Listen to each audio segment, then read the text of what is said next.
कहानी की शुरुआत एक छोटी बच्ची को दिखाते हुए होती है जो एक चिट्ठी पर कुछ लिख रही थी, जिसमें वो लिखती है कि अब वो कभी नहीं बदलेगी और ना ही कभी बड़ी होगी। इतना लिखने के बाद वो अपने घर से बाहर आकर खड़ी हो जाती है और सूरज निकलने का इंतजार करती है। लेकिन जैसे ही वो ऊपर की तरफ देखती है तो उसकी आंखें हमें पीली दिखाई देती है। असल में वो बच्ची एक वैम्पायर थी। अब जैसे ही सूरज निकलता है और सूरज की रोशनी उस बच्ची पर पड़ती है तो उसका पूरा शरीर जलने लगता है, जिससे वो मर जाती है। इसके बाद हम देखते हैं कि दिन के समय पूरी दुनिया में कोई भी इंसान दिखाई नहीं देता है और पूरी दुनिया एक खाली जगह बन जाती है। अब ऐसा इसलिए हुआ क्योंकि 10 साल पहले एक इन्फेक्टेड चमगादड़ की वजह से पूरी दुनिया में प्लेग जैसी खतरनाक बीमारी फैल गई थी, जिससे ज्यादातर इंसान वैम्पायर्स बन चुके थे, जो अपनी भूख मिटाने के लिए इंसानों का शिकार करके उनका खून पीते थे। जिस वजह से पूरी दुनिया में इंसानों की पॉपुलेशन बड़ी तेजी से कम होने लगी और धरती पर सिर्फ 5% ही इंसान रह गए और बाकी सब वैम्पायर बन गए। अब क्योंकि वैम्पायर्स इंसानों का खून पीकर ही जिंदा रहते थे,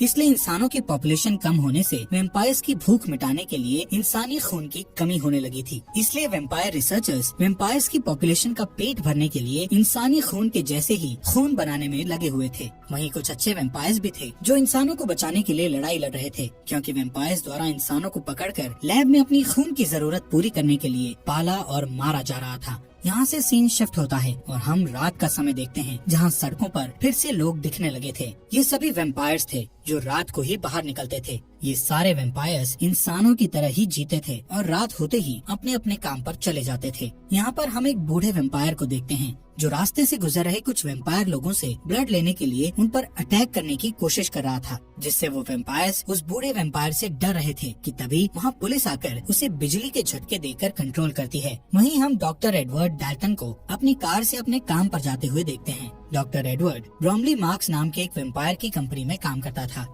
ब्रॉमली की ये कंपनी दवा बनाने के साथ साथ वैम्पायर्स को ब्लड सप्लाई भी करती थी। एडवर्ड वहाँ सभी रिसर्चर्स का चीफ था। अब बिल्डिंग की सिक्योरिटी से गुजरने के बाद एडवर्ड एक रूम में जाता है, जहाँ इंसानों को पकड़कर मशीनों में जकड़ दिया जाता है और उनका खून निकालकर इस कंपनी के रिसर्चर उस खून पर एक्सपेरिमेंट करते हैं। असल में वो इंसानों के खून जैसा ही नकली खून बनाने की कोशिश कर रहे थे, जिससे वो उस नकली खून से वैम्पायर्स की भूख मिटा सकें, जिनमें उन रिसर्चर्स के साथ एडवर्ड भी शामिल था। असल में एडवर्ड भी एक वैम्पायर था, लेकिन उसे इंसानों को ऐसे मशीनों में कैद रखना बिल्कुल भी सही नहीं लगता था और वो अपने इस काम से बहुत दुखी था। इसलिए वो वैम्पायर होने के बावजूद भी इंसानों का खून नहीं पीता था और सिर्फ जानवरों का ही खून पीता था, वो भी कभी कभार। अब यहाँ से एडवर्ड अपनी लैब में जाकर ह्यूमन ब्लड के जैसा ही ब्लड बनाने की कोशिश करता है, लेकिन उसका ये टेस्ट फेल हो जाता है। इसके बाद वो इस कंपनी की मीटिंग में जाता है, जिसमें उसका बॉस यानी इस कंपनी का मालिक चार्ल्स ब्रॉमली, उसी की लैब में काम करने वाला उसका साथी क्रिस्टोफर, सिटी कमिश्नर और एक आर्मी ऑफिसर शामिल होते हैं।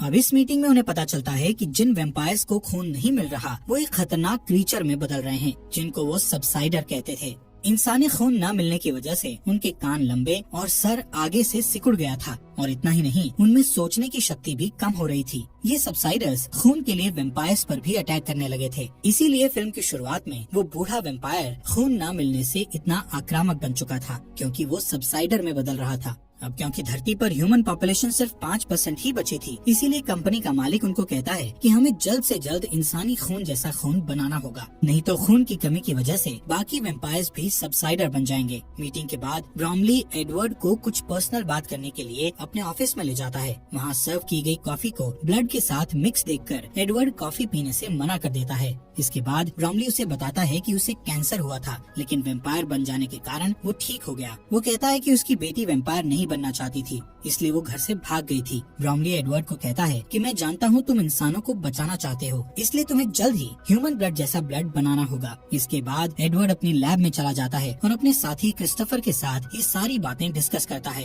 क्रिस्टोफर उसे हिचकिचाते हुए बताता है कि एक बंदर पर टेस्ट कर रहा हूँ और इस टेस्ट को आगे बढ़ाने के लिए मुझे कुछ और टेस्ट करने होंगे, जिससे शायद हम ब्लड बना सकें। कुछ समय बाद रिसर्चर एक कैदी पर टेस्ट शुरू करते हैं। वहीं ब्रॉमली और कुछ ऑफिसर्स विंडो से इस टेस्ट को होता देख रहे थे। एडवर्ड उस इंसान के बॉडी में ब्लड का सब्स्टिट्यूट डालता है, जिससे पहले वो इंसान थोड़ा अच्छा महसूस करता है, लेकिन बाद में जब पूरा सब्स्टिट्यूट बॉडी में चला जाता है तो वो उल्टी करने लगता है और उसकी बॉडी चेंज होने लगती है और शरीर में छाले पड़ने लगते हैं। रिसर्चर उसे तुरंत पकड़ लेते हैं और एपिमोन नाम की दवा इंजेक्शन के जरिए उसकी बॉडी में डालते हैं, जिससे उसका हिलना बंद हो जाता है और बॉडी पहले जैसी हो जाती है। लेकिन इसके तुरंत बाद उसकी पूरी बॉडी एक्सप्लोड हो जाती है। उस रात एडवर्ड लैब से घर चला जाता है और रास्ते में अपनी कार में न्यूज देख रहा होता है, जिसमें ब्लड की रैशनिंग से होने वाले दंगों के बारे में बताया जाता है। यानी वैम्पायर लोग ब्लड कम दिए जाने की वजह से दंगा करने लगे थे। इसी बीच एडवर्ड के कान खुजलाने लगते हैं और वो आईने में अपने कानों को देखने लगता है जो लंबे और पॉइंटेड होने लगे थे। इस बीच ध्यान बटने की वजह से वो सामने आने वाली कार को नहीं देख पाता है, जिससे लास्ट मोमेंट में उसे कार घुमाकर रोकना पड़ता है। लेकिन वो दूसरी कार सड़क के किनारे लगे घेरे में टकरा जाती है।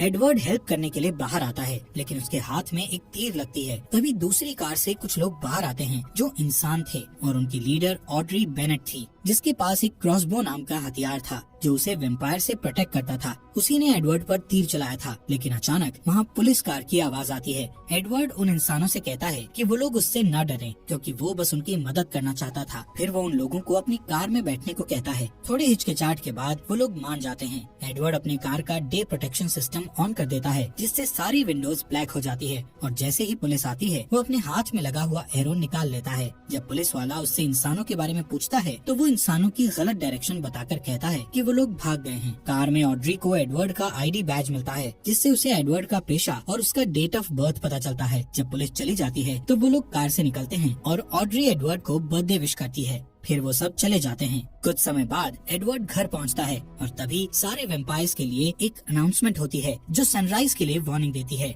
एडवर्ड घर पहुंचकर डिनर करता है और फिर अपने प्लांट्स की देखभाल करने लगता है। अचानक उसके घर में उसका भाई फ्रैंकी डेल्टन आता है, जो आर्मी में होने की वजह से महीनों से उससे नहीं मिला था। फ्रैंकी एडवर्ड से बर्थडे पार्टी देने के लिए कहता है। इस पर एडवर्ड कहता है कि वो अब 35 साल का हो गया है। फिर फ्रैंकी कहता है कि उन्हें बर्थडे सेलिब्रेट करना चाहिए और उसके लिए वो 100% प्योर इंसान के ब्लड की महंगी बोतल लेकर आया था। वो 2 ग्लास में ब्लड डालता है और अपने भाई को पिग का ब्लड पीने की बात पर चिढ़ाता है, लेकिन एडवर्ड ब्लड पीने से मना कर देता है और इस बात पर फ्रैंकी को गुस्सा आ जाता है और दोनों में बहस शुरू हो जाती है। फ्रैंकी कहता है कि एडवर्ड इंसान के ब्लड को हाथ नहीं लगाता है, लेकिन अभी भी उसी कंपनी के लिए काम करता है जो अपने फायदे के लिए इंसानों को पालते और मारते हैं। इस पर एडवर्ड कहता है कि ब्लड का सब्स्टिट्यूट तलाशने के लिए उसे ये बुरा काम करना जरूरी है, लेकिन वो फ्रैंकी से भी नाराजगी जाहिर करता है क्योंकि वो आर्मी के लिए इंसानों का शिकार करता है। फिर अचानक एडवर्ड ब्लड की बोतल को उठाकर सारा ब्लड ड्रेन में डालने लगता है कि तभी फ्रैंकी बोतल उसके हाथ से लेकर दीवार में मार देता है। इसके बाद फ्रैंकी जाने की कोशिश करता है, लेकिन एक सबसाइडर उसके रास्ते में आ जाता है और वो नहीं जा पाता। वो क्रीचर किचन में जाता है और दीवार के ऊपर जो ब्लड था उसे चाटने लगता है और उसके बाद टेबल के ऊपर रखे ग्लास को भी चाटता है। इसी बीच फ्रैंकी एक चाकू उठा लेता है, जिससे सबसाइडर चौंक जाता है और फ्रैंकी को दीवार की तरफ धक्का देता है। फ्रैंकी ग्लास के टेबल पर गिर जाता है, जिससे टेबल का कांच टूटकर बिखर जाता है और कुछ सेकंड के लिए फ्रैंकी बेहोश हो जाता है। फिर सबसाइडर एडवर्ड की तरफ बढ़ता है। एडवर्ड एक स्टूल को उठाकर उसे रोकने की कोशिश करता है और साथ ही अपने भाई को होश में लाने के लिए उसका नाम लेकर पुकारता है।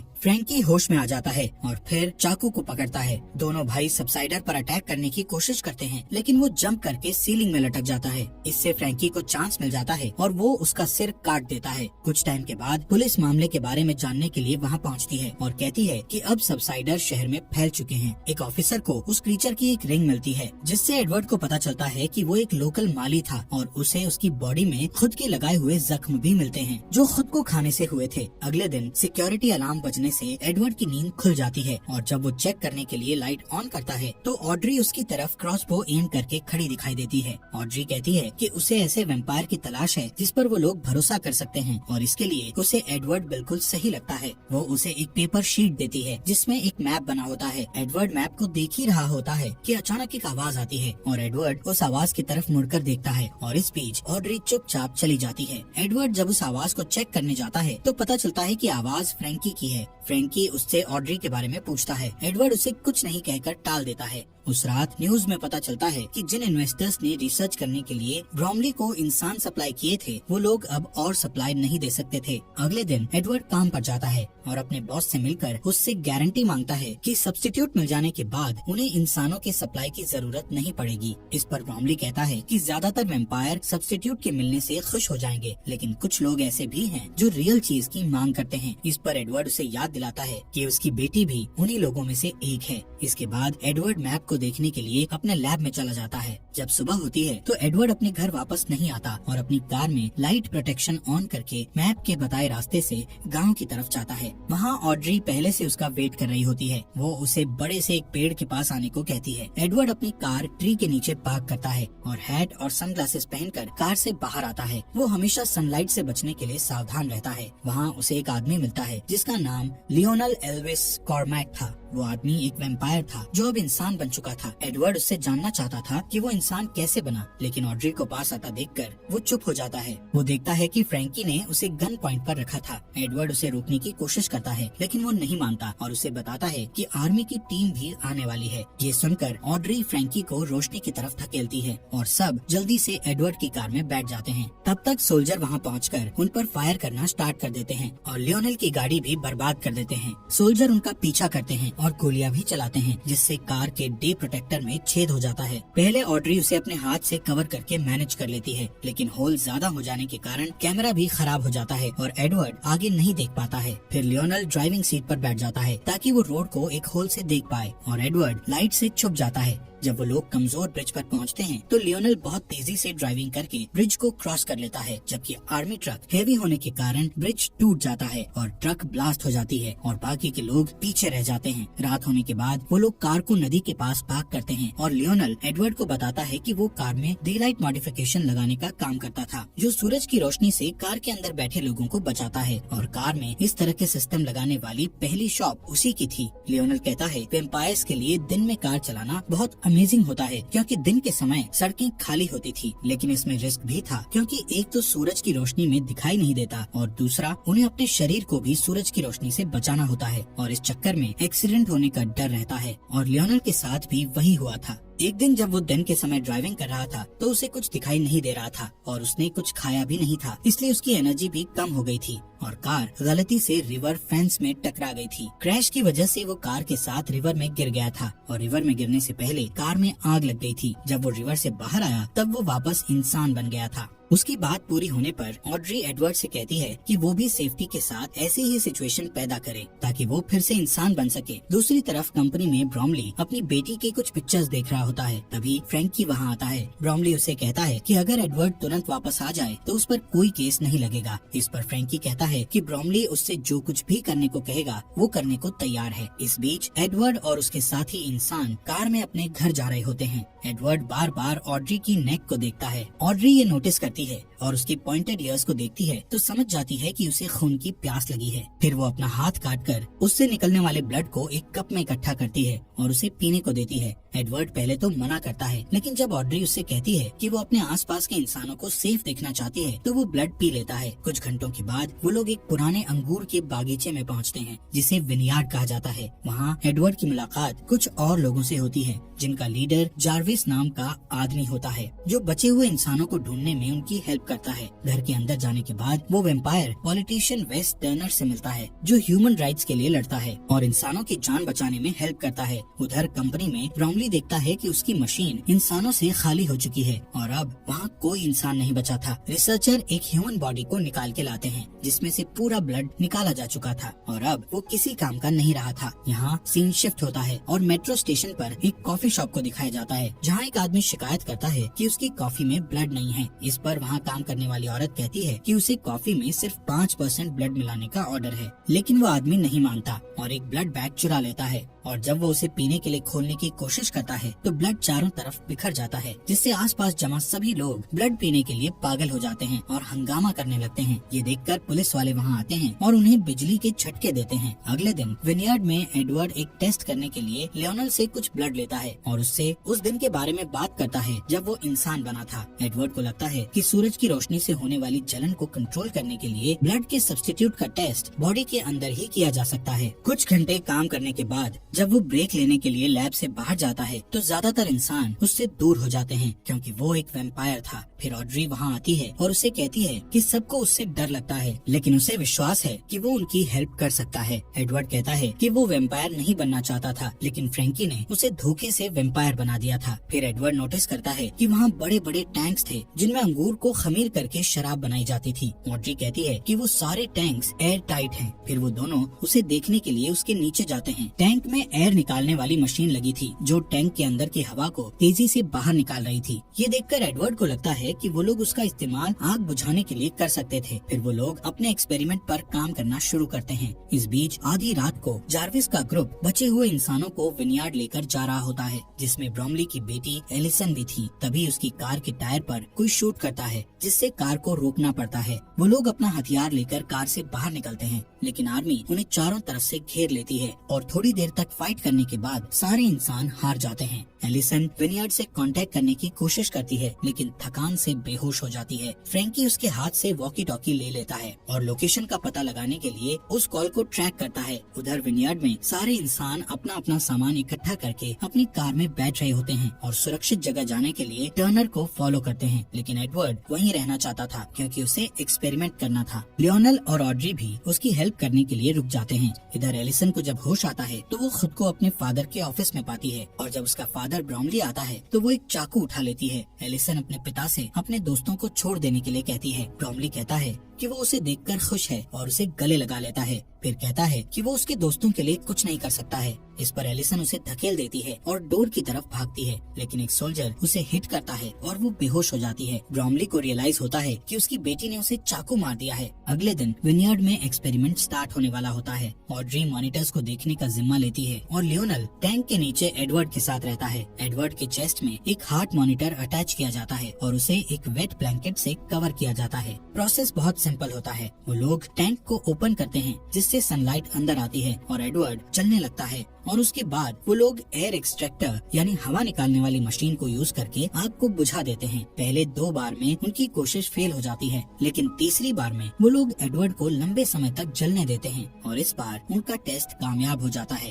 और एडवर्ड इंसान बन जाता है। वो लोग बहुत खुश होते हैं, लेकिन तभी आर्मी आ जाती है और वो लोग बचने के लिए शराब के बैरल में छुप जाते हैं। दूसरी तरफ कंपनी में फ्रैंकी ब्रोमली के पास जाता है जिसका इलाज चल रहा था। ब्रोमली फ्रैंकी से अपनी बेटी के लिए कुछ करने को कहता है और फ्रैंकी एलिसन को देखने के लिए चला जाता है। एलिसन अभी भी वैम्पायर नहीं बनना चाहती थी, लेकिन फ्रैंकी उसे अपने दांतों से काट लेता है ताकि वो वैम्पायर बन जाए। इधर विनयार्ड में तीनों इंसान अपने छुपने की जगह से निकलते हैं। एडवर्ड बाहर जाता है और पहली बार सनलाइट जब उसकी स्किन को टच करती है तो उसे बहुत अच्छा लगता है। लियोनल अपनी पुरानी कार निकालता है। इस बीच कंपनी में ब्रोमली अपनी खाली मशीन को देखने के बाद अपनी बेटी से मिलने जाता है। एलिसन को पीने के लिए ब्लड दिया जाता है, लेकिन वो ब्लड नहीं पीती। ब्रोमली उसके पास जाता है और देखता है कि वो खुद को अपने दांतों से काट रही थी, जिससे वो इन्फेक्टेड हो गई थी। फिर वो अपने फादर पर अटैक करती है और सारी चीजों के लिए उसे ब्लेम करती है। तब एलिसन को वहाँ से हटा दिया जाता है और हर जगह सैनिक कानून लागू कर दिया जाता है,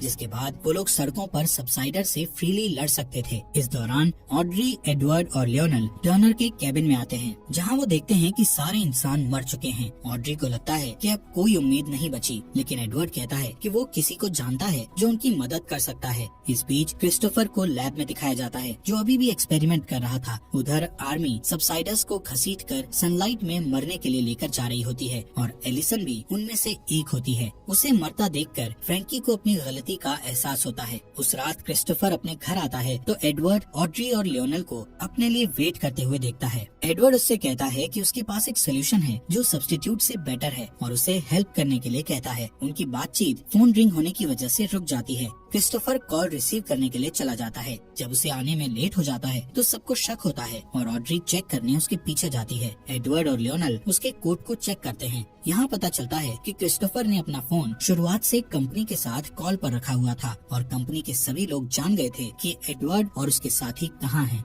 अचानक वहाँ आर्मी आ जाती है और फाइट में ऑड्री बेहोश हो जाती है और उसे पकड़ लिया जाता है। लियोनल और एडवर्ड रोड पर बनी हुई टनल के जरिए वहाँ से बच निकलते हैं और एक पुरानी सुनसान बिल्डिंग में छुपने का फैसला करते हैं, लेकिन वहाँ एक सबसाइडर उन पर अटैक कर देता है। तभी फ्रैंकी वहाँ आ जाता है और उस क्रीचर को शूट कर देता है। वो नोटिस करता है कि उसका भाई इंसान बन गया है। ये देखकर फ्रैंकी कहता है कि उसने एडवर्ड को इसलिए वैम्पायर बनाया था क्योंकि वो उसे मरता हुआ नहीं देखना चाहता था। वो अपनी गलती के लिए माफी मांगता है और अब उनकी हेल्प करना चाहता है, लेकिन जब लियोनल पास आता है तो फ्रैंकी को खून पीने की तलब होती है और वो उसे काटने के लिए उस पर जंप कर देता है। एडवर्ड उसे पकड़ लेता है और उसे धक्का देकर लियोनल से दूर कर देता है और उसे शूट करने ही वाला होता है, लेकिन कुछ नोटिस करके रुक जाता है। कुछ समय बाद एडवर्ड कंपनी की बिल्डिंग में एंटर करता है और अपने सारे अलार्म ऑफ कर देता है। सिक्योरिटी उसे पकड़ के ब्रोमली के ऑफिस ले जाती है। वहाँ वो देखता है कि ब्रोमली ऑड्री का हाथ काटकर उसका ब्लड पी रहा था। एडवर्ड कहता है कि वो सारी बातों के लिए दुखी है और फिर से वैम्पायर बनना चाहता है।